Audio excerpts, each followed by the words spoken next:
Natália, nós estamos aqui falando, né, sobre planejamento patrimonial sucessório, mas uma questão que você comentou durante a nossa conversa é a importância das questões fiscais. E a gente está vivendo um momento muito delicado, que é um momento de transição da reforma tributária. Está valendo uma parte, a outra parte não está, a outra parte vai entrar ano que vem, até 2032. Então, a gente vai falar muita coisa sobre reforma tributária. Quando o assunto é planejamento patrimonial sucessório, como é que essa temática está dentro do contexto da reforma? Mesmo depois da reforma tributária em vigor, o planejamento patrimonial sucessório, ele vai continuar sendo uma boa estratégia para as famílias empresárias, para os investidores? Como é que vai ficar isso? Essa é a pergunta de milhões. E a gente tem recebido muitas consultas com relação a isso. O que acontece, né? A gente tem aí a reforma tributária que, de fato, muda muita coisa na tributação dessas estruturas que estão envolvidas nos planejamentos, holdings, etc. A gente tem já algumas regras que já estão definidas, outras que ainda não estão definidas, que a gente não sabe como que vão. E umas que vão até mudar. Exato. A gente não sabe, no Brasil a gente tem essas surpresas, né? E assim, se a gente for pensar, tem regras aí antiquíssimas, né? ITBI, por exemplo, é uma regra que nem sei quanto tempo tem esse imposto, e hoje ele ainda não está decidido, ele não está maduro o suficiente, porque STF decide de uma forma e aí incide. Então, é uma confusão danada. Então, não tem como a gente pensar que a reforma tributária que saiu do forno agora, ela já vai estar toda definida, com segurança jurídica. Não é bem assim. Então, o que a gente sabe, de fato, vai aumentar a carga tributária envolvendo esses planejamentos. Isso é algo inevitável. Mas isso não significa que esses planejamentos vão ficar inviáveis, tá? A gente vai precisar avaliar caso a caso. Eles vão ficar diferentes do que é hoje. Vão ficar diferentes do que é hoje. E outra coisa, a gente precisa lembrar que, primeiro, alguns planejamentos ainda vão ser viáveis através de estruturas de holding, e a gente tem que lembrar que esses planejamentos trazem outros benefícios, que não são só os benefícios tributários. Então, a gente está falando aí de benefícios de facilitação e simplificação da sucessão, proteção patrimonial, pacificação familiar, gestão unificada desses bens. Então, tudo isso. Não é uma questão só fiscal, não tem é. outros benefícios, né? Mesmo que a questão fiscal não fique tão atrativa, tem outros benefícios. Exato. Né? Então, assim, a gente tem que pensar, e outra coisa também, como a gente disse, nem todo planejamento envolve holding, né? Então, por exemplo, um testamento, outras ferramentas, inclusive ferramentas offshore, a gente pode trazer aqui para esses planejamentos justamente para gerar eficiência tributária. Necessária. Exatamente. Então, a gente está falando aí de um cenário incerto, mas que a gente precisa tomar uma decisão. Não adianta também a gente dizer, está incerto, não vamos fazer nada. Não tem como. O doutor Renner teve aqui, a gente conversou muito sobre reforma tributária.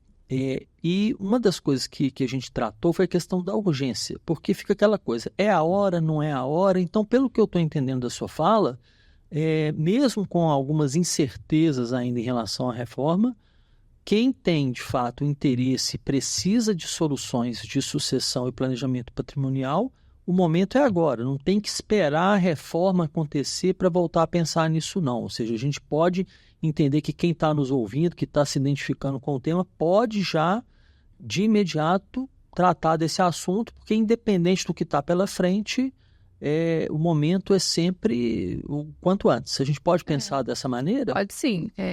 Como a gente falou, é importante essa análise individualizada. Então, a cada caso, a gente vai avaliar. A gente vai fazer conta com o que já existe de legislação aprovada. Então, a gente vai fazer conta e vai verificar se vale a pena a gente construir uma holding ou se a gente vai seguir outras estratégias para planejar aquela sucessão.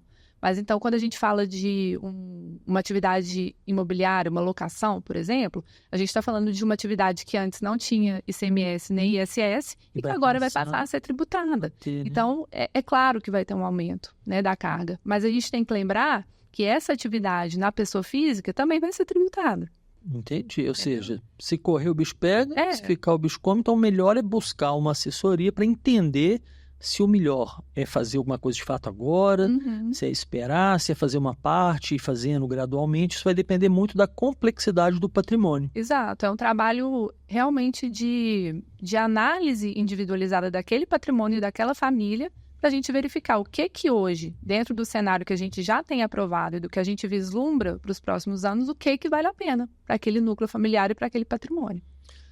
Nathalie, tem um fantasma que ronda o assunto, né, que a gente fala, o pessoal até treme, que é o temido ITCMD. Tem alguma notícia já? A gente já tem alguma informação em relação a isso? Dentro do contexto da reforma, você já tem alguma informação que você pode adiantar aí para quem está nos ouvindo? Sim, a reforma ela trouxe a obrigatoriedade do ITCMD ou ITCD ser progressivo, ou seja, ele vai, a alíquota dele vai variar de acordo com o valor do patrimônio envolvido ali naquela sucessão.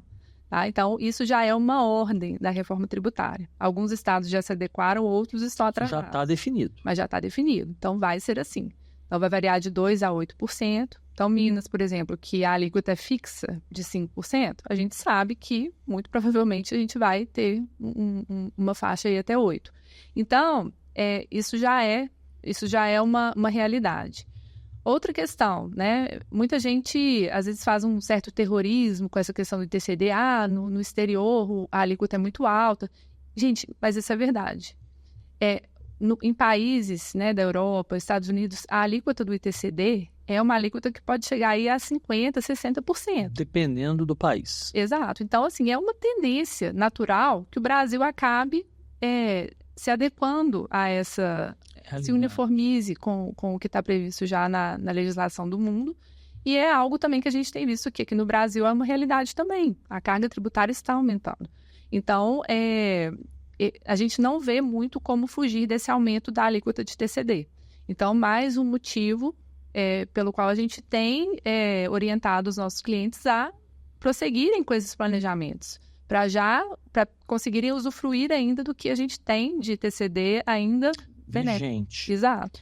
Porque isso tem a ver um pouco com a questão das estruturas offshore que você comentou, porque a gente tem uma ideia de que a carga tributária no Brasil é alta, e de fato ela é muito alta, mas tem países que têm carga tributária maior do que a nossa. Então, não necessariamente levar as estruturas para fora do Brasil vai ser a melhor estratégia dentro do que você está trazendo e talvez antecipar os movimentos de planejamento enquanto a reforma ainda está caminhando, talvez vai ser melhor porque a gente já tem uma realidade conhecida e a gente sabe que a tendência é aumentar. Então, você está nos alertando para que o quanto antes começar esse movimento, melhor para ter mais clareza sobre o que fazer. Sim. E sobre quando fazer.